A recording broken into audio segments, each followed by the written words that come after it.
Rehoboth ஊழியங்கள் வழங்கும் வார்த்தையின் நேரம்.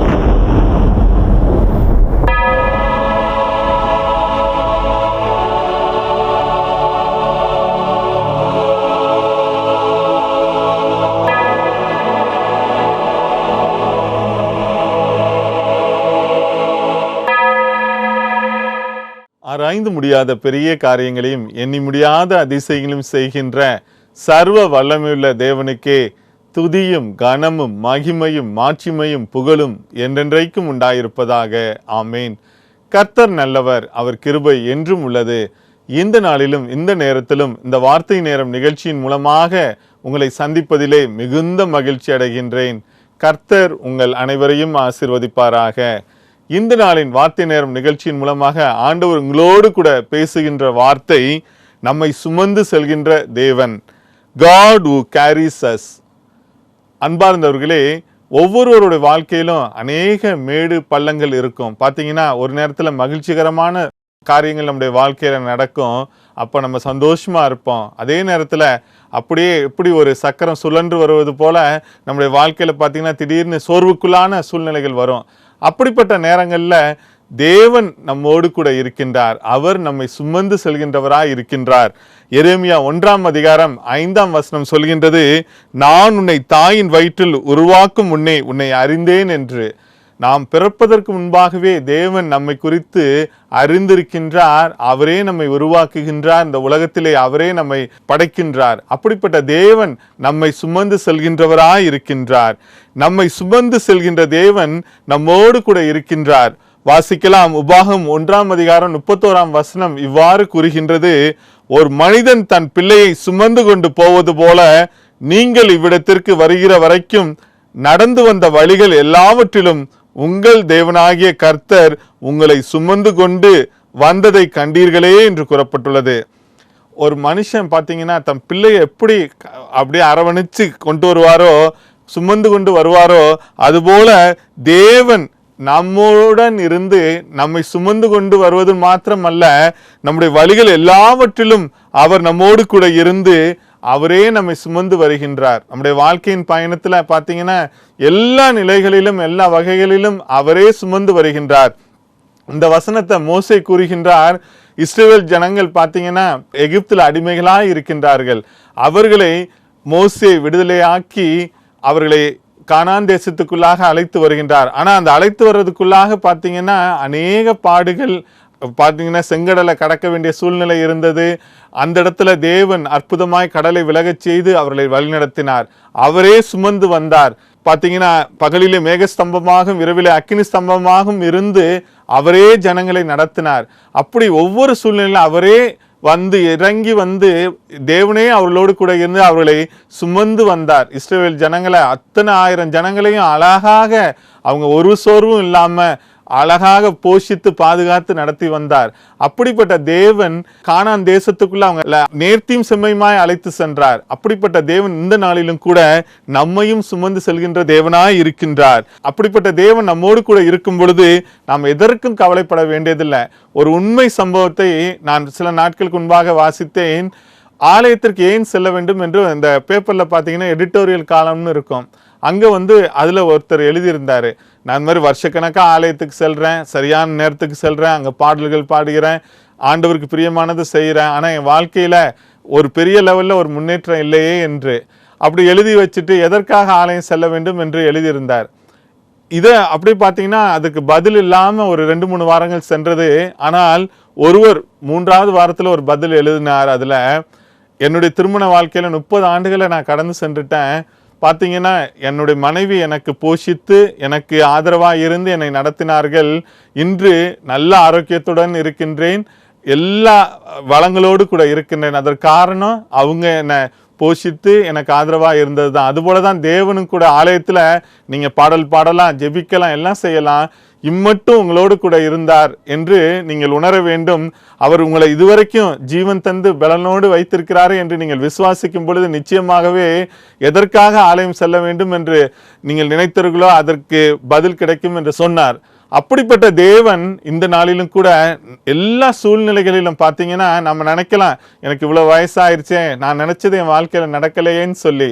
ஆனாலும் தேவன் நம்மோடு கூட இருக்கின்றார். இத்தனை ஆண்டுகள் நம்மை அருமையாய் போஷித்து பாதுகாத்து வழிநடத்தின தேவன் இன்றும் கூட அவரே நம்மை சுமந்து வந்து வழிநடத்துகின்றவராய் இருக்கின்றார்.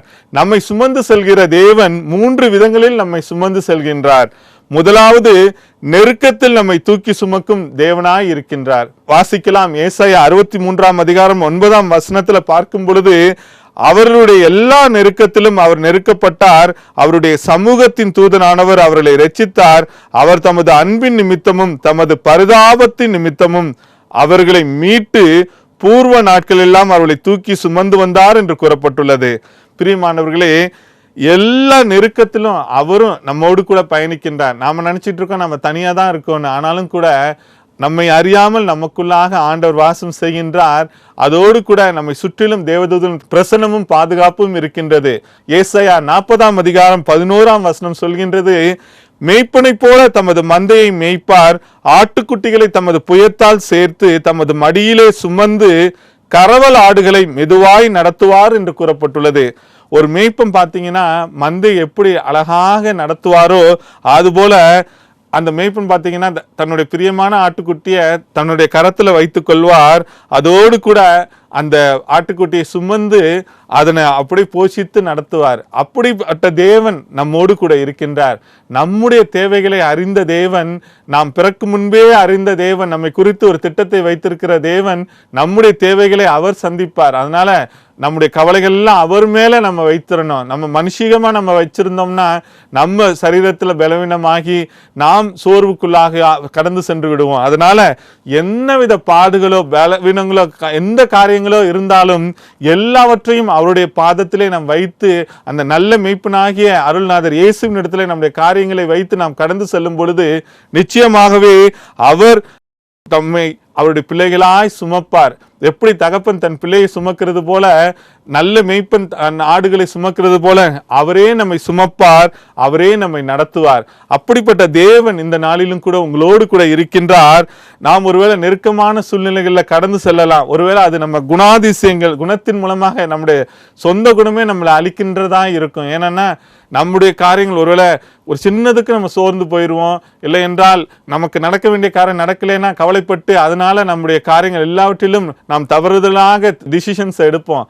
அப்படிப்பட்ட சூழ்நிலையில தேவன் நம்மோடு கூட இருந்து அவரே நல்ல மேய்ப்பராக இருந்து நம்மை சுமந்து வருகின்ற தேவன், அவர் நம்முடைய சூழ்நிலைகளிலே நம்மோடு கூட இருந்து நமக்கு எல்லாவற்றையும் சரியான பாதையிலே அவர் நம்மை நடத்துகின்றார். ஒருவேளை டிப்ரெஷன்ல நம்ம இருந்து கொண்டு இருக்கலாம். அந்த நாளில தேவன் ஏசாயா 40 அதிகாரம் 29 வசனத்திலே கூறுகின்றார், சோர்ந்து போகிறவனுக்கு அவர் பலன் கொடுத்து சத்துவம் இல்லாதவனுக்கு சத்துவத்தை பெருக பண்ணுகின்றார். ஏசாயா 40:30 இவ்வாறு கூறுகின்றது, இளைஞர் இளைப்படைந்து சோர்ந்து போவார்கள், வாலிபரும் இடறி விழுவார்கள். ஏசாயா 40 அதிகாரம் 31 வசனத்துல பார்க்கும் பொழுது, கர்த்தருக்கு காத்திருக்கிறவர்களோ புது பலன் அடைந்து கழுகுகளைப் போல செட்டைகளை அடித்து எழும்புவார்கள், அவர்கள் ஓடினாலும் இளைப்படையார்கள், நடந்தாலும் சோர்ந்து போகார்கள் என்று கூறப்பட்டது. பிரியமானவர்களே, சோர்ந்து போன நம் உள்ளத்திற்கு அவர் பலன் கொடுக்கின்றார். பலன் இல்லாமல் இருக்கின்ற நமக்கு அவர் பலனை தந்து, ஒருவேளை நம்ம இளைஞரா இருக்கலாம், வாலிபரா இருக்கலாம், வயோதிபரா இருக்கலாம், நம்முடைய வாழ்க்கையில நாம் இடறி விழுந்து இருக்கலாம், எதிர்பார்த்த நிலைகளிலிருந்து நாம் தவறி இருக்கலாம். அப்படிப்பட்ட சூழ்நிலைகளிலே நாம் ஆண்டவருடைய பாதத்திலே நம்முடைய பாவங்களை அறிக்கையிட்டு நாம் காத்திருக்கும் பொழுது அவர் நம்மை தூக்கி எடுத்து அவர் நமக்கு பலன் தந்து, எப்படி ஒரு கழுகு தன்னுடைய முழு பலத்தோடு சட்டைகளை அடைத்து பறக்கும் அதுபோல நம்மையும் நம்முடைய வாழ்க்கையில எழுப்பி உயர்ந்த ஸ்தானங்களிலே நம்மை கொண்டு செல்ல அவர் ஆயத்தமாய் இருக்கின்றார். நாம் நமக்குள்ளாக ஒரு தீர்மானத்தை எடுக்க வேண்டும். ஆண்டவரை மாத்திரம் நாம் சார்ந்திருக்கும் பொழுது நிச்சயமாகவே சங்கீதம் 23 அதிகாரத்துல 4 வசனம் சொல்கின்றது, நான் மரண இருளின் பள்ளத்தாக்கிலே நடந்தாலும் பொல்லாப்புக்கு பயப்படேன், தேவரீர் என்னோடு கூட இருக்கிறீர், உம்மது கோலும் தடியும் என்னை தேற்றும் என்று. ஒருவேளை வியாதினால அதிக துன்பத்தில் இருக்கின்ற இந்த நேரத்துல தேவன் உங்களுக்காக அவரே வந்து உங்களுக்கு பலன் தந்து உங்களை தூக்கி சுமந்து அவரே உங்களுடைய வியாதியில விடுதலை தருகின்றார். எல்லா விதமான பண நெருக்கங்களிலும் ஆனாலும் சரி, எந்தவித சோர்வுகள் ஆனாலும் சரி, எல்லாவற்றிலும் ஏசாயா 31 அதிகாரம் 4 வசனத்துல 5 வசனத்துல கூறப்பட்டது போல, சேனைகளின் கர்த்தர் சீயோன் மலைக்காகவும் அதன் மேட்டுக்காகவும் யுத்தம் பண்ண இறங்குவார், பறந்து காக்கிற பட்சிகளைப் போல சேனைகளின் கர்த்தர் எருசலேமின் மேல் ஆதரவாக இருப்பார். அவர் அதை காத்து தப்ப பண்ணுவார். அவர் கடந்து வந்து விடுவிப்பார் என்று கூறப்பட்டுள்ளது. தேவனே நம்முடைய சூழ்நிலைகளை நமக்காக வந்து இறங்குவார். அவர் நம்மை காத்து தப்பு பண்ணுவார், கடந்து வந்து விடுவிப்பார். அப்படிப்பட்ட தேவன் நம்மை தூக்கி சுமந்து எல்லா காரியங்களையும் ஜெயமாக முடிப்பார். ஒரு உண்மை சம்பவத்தை நான் உங்கள் மத்தியிலே சொல்ல ஆசைப்படுகின்றேன். பஹமாஸ் தேசத்துல பாத்தீங்கன்னா ஹரிக்கேன் டோரியான் என்று ஒரு கொடிய புயல் வந்தது. அந்த சூழ்நிலையில பிரெண்ட் என்று கண்ணு தெரியாத ஒரு மனிதர் இருந்தார். அவர் அங்கு வசித்து வந்தார். அவருடைய மகன் பாத்தீங்கன்னா ஜான் என்ற பையன், அவருக்கு புத்தி சுவாதீனம் இல்லாத பையன். புயல் அடிக்குது, தண்ணி வீட்டுக்குள்ள ரொம்புது. ஆண்டவர் நோக்கி ஜெபிக்கின்றார். அப்போ என்ன பண்ணாருன்னா, தன்னுடைய கரத்தில் அந்த பையனை தூக்கிக்கிட்டு அவ்வளோ புயல் இதில் சூழ்நிலையிலும் காற்று அடித்து கொண்டிருக்கின்ற சூழ்நிலை அழகாக அந்த பையனை ஒரு பத்திரமான இடத்துக்கு அழைத்து சென்றார். இதை எதை குறிக்கிறது என்றால், நம்முடைய வாழ்க்கையிலும் கூட கடுமையான புயல் போன்ற சூழ்நிலைகள் நம்மை தாக்கும் பொழுது நாம் ஆண்டவரை நோக்கி ஜெபிக்கும் பொழுது ஆண்டவரே நம்மை சுமந்து வந்து நம்மை தப்புவிக்கின்றவராய் இருக்கின்றார். முதலாவது பார்த்தோம், நம்மை சுமந்து செல்கிற தேவன் நெருக்கத்தில் நம்மை தூக்கி சுமக்கும் தேவனாய் இருக்கிறார் என்று பார்த்தோம். இரண்டாவதாக நாம் பார்ப்போம், நம்மை சுமந்து செல்கிற தேவன் நம்மை வழிநடத்தி சுமந்து செல்லும் தேவனாய் இருக்கின்றார். உபாகம் 32 அதிகாரம் 11-12 வசனங்களிலே பார்க்கும் பொழுது, கழுகு தன் கூட்டை கலைத்து தன் குஞ்சுகளின் மேல் அசைவாடி தன் சட்டைகளை விரித்து அவைகளை எடுத்து அவைகளை தன் சட்டைகளின் மேல் சுமந்து கொண்டு போகிறது போல கர்த்தர் ஒருவரே அவனை வழி நடத்தினார் என்று கூறப்பட்டுள்ளது. பார்த்தீங்கன்னா கழுகு பார்த்தீங்கன்னா தன்னுடைய கூட்டில் தன்னுடைய குஞ்சுகளை எல்லாம் வைத்து அந்த சட்டைகளின் கீழே அதை பத்திரமா சேஃப்கார்ட் பண்ணி வைக்கும். காலம் ஒன்று வரும், அது பறக்கும் பொழுது அவைகளை அணைத்து கொண்டு அப்படியே கடந்து செல்லும். கழுகு எப்படி அப்படி வைராக்கியமா தன்னுடைய குஞ்சுகளை சேஃப்கார்ட் பண்ணி கொண்டு போறது போல தேவனும் நம்மோடு கூட இருக்கின்றார். நம்மை தூக்கி சுமந்து அவரே சரியான பாதையில் நடத்துகின்றார். கப்பல்கள் பார்த்தீங்கன்னா ஒரு நாட்டிலிருந்து இன்னொரு நாட்டுக்கு செல்வாங்க. அந்த ஒரே ஒரு காம்பஸ் தான் இருக்கும். அந்த காம்பஸ் தான் அதை கைட் பண்ணும். அந்த முள்ளுகள் தான் இந்த இதுலேருந்து இந்த இடத்துக்கு எப்படி போகணும்னு கைட் பண்ணும். அதுபோல தான் நம்முடைய வாழ்க்கையிலும் கூட தேவன் அந்த காம்பஸ் போல அவருடைய வேத வசனங்கள் இருக்கின்றது. அந்த வேத வசனங்களை நாம் நம்முடைய வாழ்க்கையிலே அனுதினமும் வாசித்து தியானித்து அவைகளின்படி நாம் நடக்கும் பொழுது நிச்சயமாகவே தேவன் நம்மை சுமந்து சரியான பாதையில அனுதினமும் நம்மை வழிநடத்துகின்றவராய் இருக்கின்றார். உபாகம் 32 அதிகாரம் 9 வசனம் சொல்கின்றது, யாக்கோபு அவருடைய சுதந்திர வீதம். உபாகம் 32:10 இவ்வாறு கூறுகின்றது, பாலான நிலத்திலும் ஊளையிடுதலுள்ள வெறுமையான அவாந்தர வெளியிலும் அவர் அவனை கண்டுபிடித்தார், அவனை நடத்தினார், அவனை உணர்த்தினார், அவனை தமது கண்மணியைப் போல காத்தருளினார் என்று கூறப்பட்டுள்ளது. இந்த பகுதியில் பார்க்கும் பொழுது தேவன் எவ்வாறு யாக்கோபை வழிநடத்துகின்றார் என்று பார்க்கின்றோம். யாக்கோபுடைய வாழ்க்கையில பார்த்தீங்கன்னா வனாந்திரமான சூழ்நிலையில அவர் கடந்து செல்கின்றார். அவருடைய தகப்பனை விட்டு வனாந்திரத்தில் இருக்கும் பொழுது தேவனே அவரை போஷிக்கின்றார், அவரை வழிநடத்துகின்றார். அவருடைய மாமா வீட்டுக்கு செல்றதுக்கெல்லாம் தேவனே சொல்கின்றார், நீ போ, அங்கு இருந்து உன்னை ஆசீர்வதிப்பேன். அவ்வாறு அவர் சொல்கின்றது அவர் கீழ்ப்படிந்து அவர் வாழ்ந்த பொழுது யாக்கோபோடு தேவன் இருந்து அவரை அந்த இஸ்ரவேல் தேசத்திற்கே அந்த 12 கோத்திரங்களுக்கும் தகப்பனாய் வைக்கின்றார். அப்படிப்பட்ட ஆசீர்வாதத்தை தேவன் தருகின்றார். பார்த்தீங்கன்னா உபாகம் 32 அதிகாரம் 13 வசனத்திலே தேவன் ஆசீர்வதிக்கும் பொழுது எவ்வாறு யாக்கோபை ஆசீர்வதித்தார் என்று கூறப்பட்டுள்ளது. பூமியில் உள்ள உயர்ந்த ஸ்தானங்களின் மேல் அவனை ஏறி வர பண்ணினார், வயலில் விளையும் பலனை அவனுக்கு புசிக்க கொடுத்தார், கண்மலையில் உள்ள தேனையும் கற்பாறையிலிருந்து வடியும் எண்ணெயும் அவன் உண்ணும்படி செய்தார் என்று கூறப்பட்டுள்ளது. யாக்கோபுக்கு பார்த்தீங்கன்னா உயர்ந்த ஸ்தானங்களிலே தேவன் வைக்கின்றார்.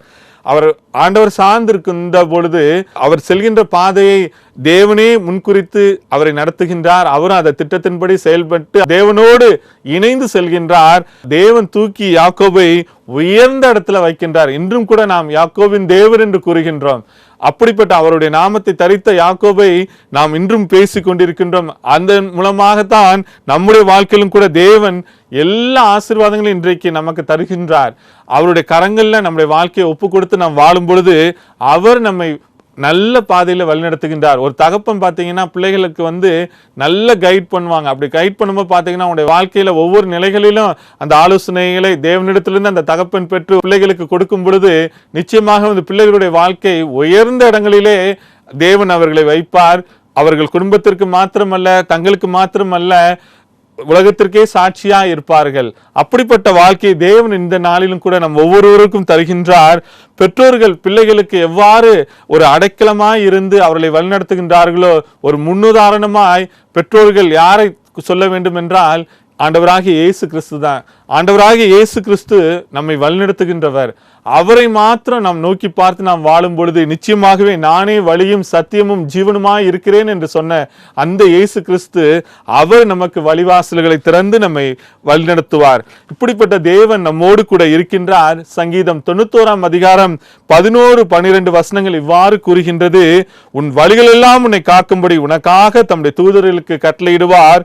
உன் பாதம் கல்லில் இராதபடிக்கு அவள் உன்னை தங்கள் கைகளில் ஏந்தி கொண்டு போவார்கள் என்று கூறப்பட்டுள்ளது. நம்முடைய வழிகளெல்லாம் நம்மை காக்கும்படிக்கு அவர் தமது தூதர்களுக்கு கட்டளையிடுவாராம். நம் ஒவ்வொருத்தருக்கும் தேவன் ஒரு தூதரை கொடுத்திருக்கின்றாரு. அவர் கட்டளையிடுவார், நீ இவங்களோடு செல்லு, அவர்களை கரம் பிடித்து தூக்கி செல்லு, அவர்கள் எல்லா சூழ்நிலைகளும் நீர் அவர்களோடு கூட செல்லு, அவங்கள வெற்றி சிறக்க பண்ணு என்று கூறுவார். இப்படிப்பட்ட எல்லா கடினமான பாதையின் சூழ்நிலைகளிலும் கூட தேவன் நம்மோடு கூட இருந்து அவர் வழி நடத்துகின்றார். சங்கீதம் 18:30 இவ்வாறு கூறுகின்றது, தேவனுடைய வழி உத்தமமானது என்று. அவருடைய வழி உத்தமமாய் இருக்கின்றது. அதனை நாம் பின்பற்றும் பொழுது நிச்சயமாகவே அவர் நம்மை தூக்கி சுமந்து அழகாய் நம்மை அலங்கரிப்பார். சங்கீதம் 32:8 இவ்வாறு கூறுகின்றது, நான் உனக்கு போதித்து நீ நடக்க வேண்டிய வழியை உனக்கு காட்டுவேன், உன்மேல் கண்ணை வைத்து உனக்கு ஆலோசனை சொல்லுவேன் என்று. தேவனே நமக்கு நடக்க வேண்டிய வழியை காண்பிப்பார். அவர் தம்முடைய கரத்திலே நம்மை ஏந்தி சுமந்து அவரே நமக்கு ஆலோசனை தந்து நம்முடைய வாழ்க்கையின் எல்லா காரியங்களும், ஒரு சின்ன காரியத்துல கூட நிதானமாய் நேர்த்தியாய் செய்ய அவர் கிருபை செய்கின்றவராய் இருக்கின்றார். ஏசாயா 52 அதிகாரம் 12 வசனம் சொல்கின்றது, கர்த்தர் உங்கள் முன்னே போவார், இஸ்ரவேலின் தேவன் உங்கள் பிறகே உங்களை காக்கிறவராய் இருப்பார் என்று. நம்முடைய பாதைகளிலே அவர் நமக்கு முன் செல்கின்றார். நம்மை பின்னாலும் அவர் வந்து நம்மை சுற்றிலும் பாளையம் இறங்கி அவரை நம்மை பாதுகாக்கின்றார். அப்படிப்பட்ட தேவன் நம்மோடு கூட இருக்கின்றார். ஏசாயா 57 அதிகாரம் 17-18 வசனங்கள்ல நாம் பார்க்கும் பொழுது, தங்கள் மனம் போன போக்கிலே மாறுபாடாய் நடந்தார்களே, அவர்கள் வழிகளை நான் பார்த்து அவர்களை குணமாக்குவேன், அவர்களை நடத்தி திரும்பவும் அவர்களிலே துக்கப்படுகிறவர்களுக்கு ஆறுதல் அளிப்பேன் என்று கூறுகின்றார். நிச்சயமாகவே நம்முடைய வாழ்க்கையில பாத்தீங்கன்னா நம்ம மனம் போன போக்குல வாழ்வோம். ஆண்டவருக்கு பிரியமில்லாம ஒருவேளை இந்த நேரத்துல இந்த வார்த்தை நேரம் நிகழ்ச்சியை கேட்டுக்கொண்டிருக்கின்ற நீங்கள் ஒருவேளை உங்களுடைய வாழ்க்கை மனம் போன போக்குல இருக்கலாம், பாவ வாழ்க்கையில இருக்கலாம். இந்த நாளிலும் கூட தேவன் உங்களை அழைக்கின்றார். அவர் உங்களை குணமாக்குகின்றவராய் இருக்கின்றார். எப்படி என்றால், அவர் தன்னுடைய சொந்த குமாரன் இந்த உலகத்திலே தந்து அவருடைய இரத்தத்தின் மூலமாக நம்மை குணமாக்கி நம்மை நடத்தி நம்மை சீர்படுத்தி ஸ்திரப்படுத்தி அவர் நேர்த்தியாய் நம்முடைய எல்லா காரியங்களிலும் அவர் நமக்கு துக்கப்படுகின்ற சூழ்நிலைகளிலே நமக்கு ஆறுதல் தருகின்றவராய் இருக்கின்றார். இரண்டாவதாக நாம் பார்த்தோம், நம்மை சுமந்து செல்கிற தேவன் நம்மை வழிநடத்தி சுமந்து செல்லும் தேவனாய் இருக்கிறார் என்று பார்த்தோம். மூன்றாவதாக நாம் பார்க்க இருப்பது, நம்மை சுமந்து செல்கிற தேவன் நம்மை நரைவயது மட்டும் சுமந்து செல்லும் தேவனாய் இருக்கிறார் என்று பார்க்கலாம். ஏசாயா 46 அதிகாரம் 3-4 வசனம் சொல்கின்றது, தாயின் வயிற்றில் தோன்றினது முதல் உங்களை ஏந்தி தாயின் கற்பத்தில் உற்பத்தியானது முதல் உங்களை தாங்கினேன். உங்கள் முதிர் வயது வரைக்கும் நான் அப்படி செய்வேன், நரை வயது மட்டும் நான் உங்களை தாங்குவேன். நான் அப்படி செய்து வந்தேன், இனிமேலும் நான் ஏந்துவேன், நான் சுமப்பேன், தப்புவிப்பேன் என்று கூறுகின்றார். இந்த நாளிலும் கூட இந்த வார்த்தை நேரம் நிகழ்ச்சியை கேட்டுக்கொண்டிருக்கின்ற வயோதிபர்களுக்கு ஆண்டவர் உங்களோடு கூட பேசுகின்றார். ஒருவேளை வாழ்க்கையில நீங்க எல்லாவற்றையும் உங்க நல்லா இருக்கின்ற நாட்கள்ல செஞ்சிருக்கலாம், வேலைகளில் ஸ்திரமாய் இருந்திருக்கலாம், குடும்பத்துல நல்ல எல்லாவற்றையும் நேர்த்தி செம்மையா செய்திருக்கலாம். ஆனாலும் கூட ஒரு விதமான சோர்வுல இந்த நாளிலும் கூட நீங்க இருந்து கொண்டு இருக்கலாம். யார் எனக்கு ஆதரவா இருப்பார்? எனக்கு ஆதரவா இருந்த கணவன் என்னை விட்டு கடந்து சென்று விட்டார், இல்லை என்றால் மனைவி இறந்து விட்டார்கள். ஏதோ ஒரு சோர்வுல நீங்க இருந்து கொண்டு இருக்கலாம். ஆண்டவர் உங்களை பார்த்து சொல்கின்றார், நம்மை சுமந்து செல்கின்ற தேவன் நரை வயது மட்டும் நம்மை சுமந்து செல்கின்றார் என்று கூறப்பட்டுள்ளது. இறுதி வரை உங்களோடு கூட இருப்பார். இம்மட்டும் ஆண்டவர் உங்களோடு கூட இருந்திருக்கிறார். உங்களுக்கு ஜீவனை தந்து பாதுகாத்திருக்கின்றார். அவர் தாயின் வயிற்றிலிருந்து உங்களை தெரிந்தெடுத்திருக்கின்றார், உங்களை வழிநடத்திருக்கின்றார். இம்மட்டும் தாங்கினார், இனிமேலும் ஏந்தி தாங்கி சுமந்து தப்புவிப்பார். உங்களுடைய வியாதிகள் ஒருவேளை உங்களை பலவீனப்படுத்தலாம், வயோதிபத்தின் நிமித்தம். இந்த நாளிலும் கூட தேவன் உங்களுக்கு பலனை தருவார். ஆபிரகாம் பாத்தீங்கன்னா அவருடைய வாழ்க்கையில பார்க்கும் பொழுது விசுவாசத்தின் தகப்பனாய் இருந்தார். முதிர்ந்த வயதுல தான் அவர் மரித்தார். ஆதியாகமம் 25ஆம் அதிகாரம் 7ஆம் 8ஆம் வசனத்துல பார்க்கும் பொழுது ஆபிரகாம் உயிரோடு இருந்து ஆயுசு நாட்கள் 175 வருஷம். 8ஆம் வசனம் சொல்கின்றது, பிற்பாடு ஆபிரகாம் நல்ல நர வயதிலும் முதிர்ந்த பூர்ண ஆயுசிலும் பிராணன் போய் மரித்து தன் ஜனத்தாரோட சேர்க்கப்பட்டான் என்று கூறப்பட்டுள்ளது. பாத்தீங்கன்னா ஆபிரகாம் நல்ல எல்லாவற்றிலும் விசுவாசத்தின் தகப்பனாய் இருந்து சாட்சியா இருந்து தேவனுக்காக நல்ல வாழ்க்கை வாழ்ந்து நரை வயதுல நல்ல பூர்ண ஆயுசுல அவர் மரித்தாரு. அப்படிப்பட்ட வாழ்க்கை இந்த வயதோப நாட்களிலும் கூட உங்களுக்கு தேவன் தருவார். ஆண்டவருக்கு சித்தம் எவ்வளவு காலம் உங்களை இந்த உலகத்துல வைக்க வேண்டும் என்பது அவருக்கு தெரியும். அது வரைக்கும் உங்களை அவர் போஷித்து பாதுகாத்து நடத்துவார். நீங்க கவலைப்பட வேண்டாம். ஒருவேளை தனிமையா இருக்கேனே, என்னுடைய உள்ளத்துல ஒரு பெரிய சோர்வு இருந்து கொண்டு இருக்கின்றதே, யார் எனக்கு விடுதலை தருவாங்க, எனக்கு ஆதரவா இருப்பாங்கன்னு, தேவனே உங்களுக்கு ஆறுதலா இருப்பார். தேவனே உங்களை பலப்படுத்துவார். உங்கள் சோர்வுகளில் இருந்து அவர் பலன் தந்து உங்களுடைய தேவைகள், ஒருவேளை பொருளாதார தேவையா இருக்கலாம், சரீர தேவையா இருக்கலாம், எல்லாவற்றிலும் அவரே உங்களுக்கு பலன் தருகின்றவராய் இருக்கிறார். மோசே குறித்து நாம் பார்க்கும் பொழுது மோசே பார்த்தீங்கன்னா ஒரு திக்குவாய் மந்தனாவுமா இருந்தாரு. அப்படிப்பட்டவரை தேவன் இஸ்ரவேல் ஜனங்களுக்காக போய் பேசும்படியாய் வைத்து அவர் முதிர்ந்த வயதில் மரித்தார் என்று கூறப்பட்டுள்ளது. உபாகம் 34ஆம் அதிகாரம் 7ஆம் வசனத்துல நாம் பார்க்கும் பொழுது மோசே மரிக்கிற போது 120 வயதாய் இருந்தான். அவன் கண் இருளடையவும் இல்லை, அவன் பலன் குறையவும் இல்லை என்று கூறப்பட்டுள்ளது. தேவன் மோசையை அடக்கம் பண்ணினார். பாத்தீங்கன்னா எவ்வளவு பெரிய ஸ்லாக்கியம் பாத்தீங்களா. தேவனே அவருடைய உண்மை நிமித்தம், மோசை மீது உள்ள பிரியத்து நிமித்தம் தேவனே வந்து இறங்கி வந்து அவரே அடக்கம் செய்கின்றார். இந்த நாளிலும் கூட உங்களுடைய வியாதியை குறித்து கவலைப்படாதீங்க. இந்த வயது காலத்துல ஆண்டவர் உங்களோடு கூட இருக்கின்றார். அவர் உங்களை பலப்படுத்தி உங்களோடு கூட இருந்து அவர் உங்களுடைய மரண நாட்களிலும் கூட அவர் உங்களை அமைதியாய் அவரிடத்தில் அழைத்து செல்வார். அப்படிப்பட்ட தேவன் உங்களோடு கூட இருக்கிறார். சங்கீதம் 92 நாம் பார்க்கும் பொழுது அவர்கள் முதிர் வயதிலும் கனி தந்து புஷ்டியும் பசுமையுமாய் இருப்பார்கள் என்று கூறப்பட்டுள்ளது. சிலர் பார்த்தீங்கன்னா, எனக்கு தெரிந்த ஒரு டாக்டர்லாம் இருக்காங்க, பார்த்தீங்கன்னா நல்ல ஒரு லைஃப் ஸ்டைல் அவங்கள்ட்ட இருந்துச்சு. ஆரம்ப காலத்திலேருந்து காலையில் எக்ஸசைஸ் போவாங்க, நல்ல ஒரு உணவு பழக்கம், நல்ல ஒரு ஹேபிட்ஸ், அதோடு கூட ஒரு டிசிப்ளின் லைஃப், ஆண்டவரிடத்துல பிரியமா இருந்தாங்க. அதன் நிமித்தம் பார்த்தீங்கன்னா 92 வயதை தாண்டி அவங்க கடந்து சென்று கொண்டிருக்கிறார். என்ன சீக்ரெட் அவர்கிட்டன்னா, அவரிடத்துல உள்ள அந்த டிசிப்ளின், பட் ஆண்டவர் இடத்துல உள்ள பற்று, இது ரெண்டும் தான் ஆண்டவர் அவரை தூக்கி சுமந்து நடத்தி வருகின்றார். அவருடைய வாழ்க்கையில் ஆண்டவர் அநேக ஆசீர்வாதங்களை தந்திருக்கின்றார். அதற்கு காரணம் அவர் ஆண்டவரை மாத்திரம் சார்ந்திருந்தது நிமித்தம். ஒரு சமயம் நான் ஒரு ஓல்டேஜ் கம்யூனிட்டிக்கு போய் பார்க்க போயிருந்தோம். பார்த்தீங்கன்னா அந்த இடத்துல வயதானவர்கள்லாம் தங்கி இருக்கின்ற இடம் நல்ல ஒரு மலை அடிவாரத்தில் இருந்துச்சு.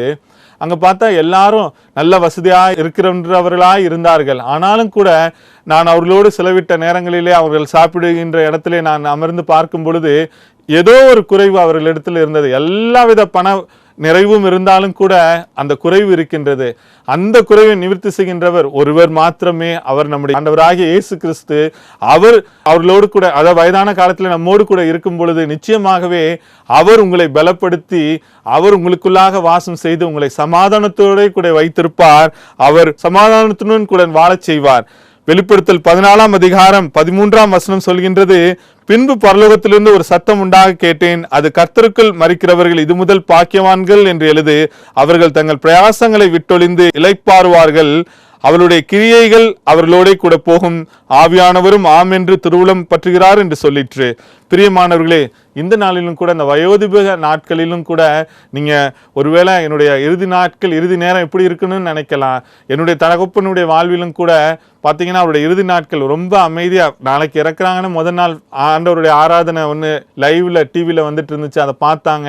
இரு கரங்களை கூப்பி அந்த ஆராதனை முழுவதும் கேட்டுக்கொண்டிருந்தார்கள். இரவிலே அவருடைய மரணம் வந்தது.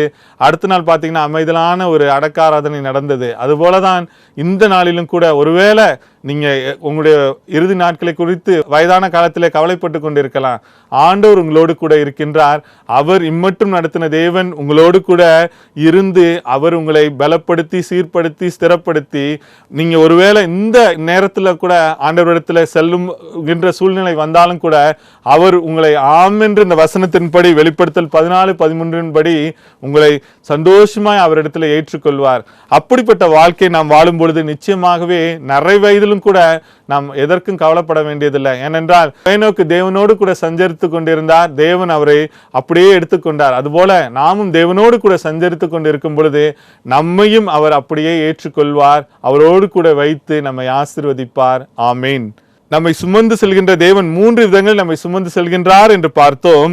நெருக்கத்தில் நம்மை தூக்கி சுமக்கும் தேவனாய் இருக்கின்றார், நம்மை வழிநடத்தி சுமந்து செல்லும் தேவனாய் இருக்கின்றார், நரை வயது மட்டும் சுமந்து செல்லும் தேவனாய் இருக்கின்றார் என்று 3 விதங்கள்ல நம்ம தேவன் நம்மோடு கூட இருக்கின்றார். ஏசாயா 41 அதிகாரம் 13 வசனத்திலே கூறப்பட்டுள்ளது, உன் தேவனாய் இருக்கிற கர்த்தராகிய நான் உன் வலது கையை பிடித்து பயப்படாதே, நான் உனக்கு துணை நிற்கிறேன் என்று சொல்கின்றேன் என்று கூறுகின்றார். பாத்தீங்கன்னா, நமது வலது கையை பிடித்து நம்மை தூக்கி பயப்படாதே, நான் உனக்கு துணை நிற்கிறேன் என்று கூறுகின்றார். இதைதான் இன்னைக்கு ஆண்டவர் உங்களுக்கு வாக்குத்தத்தமா தருகின்றார். பிரியமானவர்களே, அந்த வாக்குத்தத்தத்தை நாம் பெற்றுக்கொண்டு நாம் வாழும் பொழுது நிச்சயமாகவே மத்தேயு 14 அதிகாரம் 22 முதல் 33 வசனங்களிலே நாம் பார்க்கும் பொழுது 25 வசனத்தில், இரவின் 4ஆம் ஜாமத்தில் இயேசு கடலின் மேல் நடந்து அவரிடத்தில் வந்தார். மத்தேயு 14 அதிகாரம் 29 வசனத்துல, அதற்கு அவர் வா என்றார். அப்பொழுது பேதுரு படவை விட்டு இறங்கி இயேசுவிடத்தில் போக ஜலத்தின் மேல் நடந்தான் என்று கூறப்பட்டுள்ளது. அவர் ஏசாமி படகுல போய் ஏறுவதற்காக செல்கின்றார். பாத்தீங்கன்னா, அங்க இருக்கின்றவர்கள்லாம் சொல்றாங்க இது ஆவேசம் என்று சொல்லி. அப்படி இருக்கும் பொழுது பேதுரு சொல்லுகிறார், நீர்தான் இயேசு வருகிறீர் என்றால் நானும் கீழே இறங்கி வரேன்னு சொல்லி பேதுரு இறங்கி வர்றாரு. அப்ப வரும்பொழுது பேதுருடைய கண்கள் ஆண்டவரை நோக்கி இருக்கும் பொழுது அவர் மூழ்கல. ஆனா அந்த சூழ்நிலை பார்த்தோன்னு அவர் மூழ்கின்றார். அப்பொழுது பேதுரு கரத்தை பிடித்து ஆண்டவர் தூக்கி அந்த படகுல ஏற்றி வைக்கின்றார். பாத்தீங்கன்னா, அந்த முற்றிலும் அந்த சுழல் காற்று, அந்த எதிர்காற்று எல்லாம் அமைதலாகி அந்த படகு அமைதலாயிற்று. அதுபோலதான் நம்முடைய வாழ்க்கையிலும் கூட எப்படிப்பட்ட சூழ்நிலைகள் நம்முடைய வாழ்க்கையில வந்தாலும் கூட தேவன் நம்மோடு கூட இருந்து அவர் நம்மை சுமந்து நம்மை காத்து தப்ப பண்ணுகின்றவராய் இருக்கின்றார். இறுதியாக 1 பேதுரு 5 அதிகாரம் 10 வசனத்திலே பார்க்கும் பொழுது, கிறிஸ்து இயேசுவுக்குள் நம்மை தமது நித்திய மகிமைக்கு அழைத்தவராய் இருக்கிற சகல கிருபையும் பொருந்திய தேவன் தாமே கொஞ்ச காலம் பாட அனுபவிக்கிற உங்களை சீர்படுத்தி ஸ்திரப்படுத்தி பலப்படுத்தி நிலைநிறுத்துவாராக என்று கூறப்பட்டுள்ளது. 1 பேதுரு 5 ஆகையால் ஏற்ற காலத்திலே தேவன் உங்களை உயர்த்தும்படிக்கு அவருடைய பலத்த கைக்குள் அடங்கியிருங்கள் என்று கூறப்பட்டுள்ளது. கிறிஸ்து இயேசுக்குள் நம்மை முழுவதுமாக அர்ப்பணித்து நாம் வாழும் பொழுது நிச்சயமாகவே அவர் நம்மை சீர்படுத்தி ஸ்திரப்படுத்தி பலப்படுத்தி நம்மை அவருடைய கரங்களிலே கொடுக்கும் பொழுது அவர் நம்மை தாங்கி சுமந்து எல்லா சூழ்நிலைகளிலும் ஏற்ற காலத்திலே அவரை நோக்கி நாம் அவருடைய பலத்த கரத்திற்குள்ளாக அடங்கியிருக்கும் பொழுது அவர் நம்மை ஆசீர்வதிப்பார், நம்மை வழி நடத்துவார். ஆமேன்.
ஜெபம் செய்வோம்.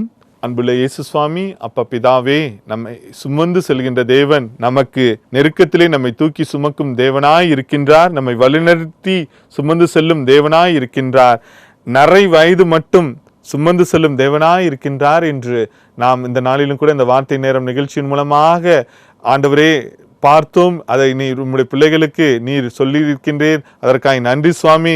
எவ்விதமான நெருக்கமான சூழ்நிலைகள் எங்கள் வாழ்க்கையில வந்தாலும் நீர் எங்களோடு கூட இருப்பதற்காய் நன்றி. எங்களை வழிநடத்து வருவதற்காய் நன்றி. நர வயது வரைக்கும் எங்களை சுமந்து செல்கின்றதற்காய் நன்றி செலுத்தி ஜெபிக்கிறோம் சுவாமி. இப்பொழுதும் பள்ளியிலே படிக்கின்ற பிள்ளைகளை நீர் பாதுகாத்துக் கொள்ளுங்க. கல்லூரியிலே படிக்கின்ற பிள்ளைகளுக்கு உம்முடைய கிருபையினால் காத்துக் கொள்ளுங்க. வேலைக்காய் காத்திருக்கின்றவர்களுக்கு நீர்தாமே நல்ல வேலை வாய்ப்பை தாங்க சாமி. இப்பொழுதும் உம்முடைய பிள்ளைகளை நீரே நீரே சுமந்து செல்ல வேண்டும் என்று ஜெபிக்கிறேன் ஆண்டவரே. இந்த நாளிலும் வேலை ஸ்தலங்களிலே பல குழப்பங்கள் மத்தியில் இருக்கின்றவர்களுக்கு நீர் அவர்களை தாங்கி ஏந்தி சுமந்து அவர்களை வழிநடத்த வேண்டும் என்று ஜெபிக்கிறேன் அப்பா. இப்பொழுதும் வியாதியிலே கஷ்டப்பட்டு கொண்டிருக்கின்ற ஒவ்வொரு பிள்ளைகளுக்காய் ஜெபிக்கிறேன் ஆண்டவரே. நீர்தாமே அவர்களுக்கு நல்ல சுகத்தை தந்து உம்முடைய பலத்தை தந்து நான் அவர்களுக்கு சௌக்கியம் ஆரோக்கியம் வரப்பண்ணி அவர்களை குணமாக்கி அவர்களுக்கு பரிபூர்ண சமாதானத்தையும் சத்தியத்தையும் தருவேன் சொன்ன தேவரீர். எவ்வித கேன்சர் நோயா இருந்தாலும் இருதய நோயா இருந்தாலும் எந்தவித கடுமையான நோய்கள் எதுவும் தாக்கப்பட்டிருந்தாலும் எல்லாவற்றிலிருந்து தேவன் அவர்களை விடுதலை தந்து நீர் சுமந்து காத்து தப்ப பண்ண வேண்டும் என்று ஜெபிக்கிறேன் ஆண்டவரே. நீர் அந்த குடும்பத்திலே துணையாளராய் இருந்து நீதாமே அவர்களை சுமந்து வழிநடத்த வேண்டும் என்று ஜெபிக்கிறேன் சுவாமி. தொடர்ந்து இந்த வார்த்தை நேரம் நிகழ்ச்சியின் மூலமாக என்னென்ன காரியங்களுக்காக இடத்திலே உங்களுடைய பிள்ளைகள் கேட்கின்றார்களோ எல்லாவற்றையும் பரலோகத்தின் தேவன் நீர் தந்து அவர்களை போஷித்து பாதுகாத்து ஆசீர்வதித்து ஆவிக்குரிய நன்மையினாலும் பரலோக நன்மையினாலும் நீர் நிரப்பி நல்ல சரீர சுகத்தையும் எல்லாவித பூரண ஆசீர்வாதம் தந்து காத்துக்கொள்ள வேண்டும் என்றும் எல்லா அந்தகார வல்லமையிலே மேற்கொண்டு சகல வாக்குத்தத்தங்கள் சுதந்திரமாக்கி ஜெபங்களை கேட்கின்ற அற்புதங்களை செய்கின்ற இயேசுவின் நாமத்தினாலே ஜெபிக்கிறோம் ஜீவனுள்ள நல்ல பிதாவே, ஆமேன்.